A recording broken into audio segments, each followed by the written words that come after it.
Madame Oziol. Oui, merci Madame la Présidente. Donc, on discute d'une proposition de loi qui vise à encadrer le démarchage téléphonique. Démarchage téléphonique qui est qualifié de harcèlement marketing par l'UFC Que Choisir. Ce harcèlement, il est omniprésent sur tous les téléphones, fixes, mobiles, à toute heure de la journée, et tout le monde est concerné. Actuellement, la loi est suffisamment indulgente pour rendre possible et légaux ces démarchages en partant du principe que les consommateurs, les consommatrices souhaitent par défaut être harcelés par téléphone avec une autorisation automatique de démarchage téléphonique. L'exaspération des consommateurs, des consommatrices, les demandes d'interdiction par les associations de consommateurs ne sont pas nouvelles. C'est ce qui avait valu la mise en place du dispositif Blocktel, c'est-à-dire une liste d'opposition au démarchage téléphonique. Force est de constater que le démarchage n'a pas cessé.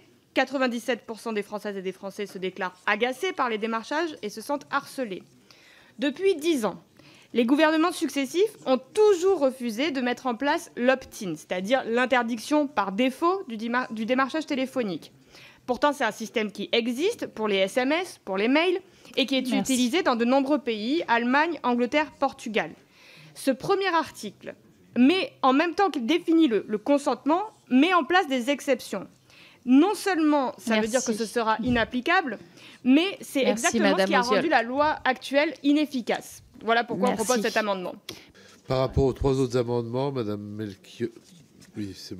Oziol, vous supprimez dans la rédaction que vous proposez la dernière partie de l'alinéa 9 qui précise que la dite exception s'applique aux services afférents ou complémentaires à l'objet du contrat. Cette mention me paraît pourtant devoir demeurer en ce qu'elle permet au consommateur d'être démarché, notamment lorsque son co-contractant lui propose une offre moins chère ou des solutions plus avantageuses que celles auxquelles il a souscrit. Oui, je me permets d'insister également.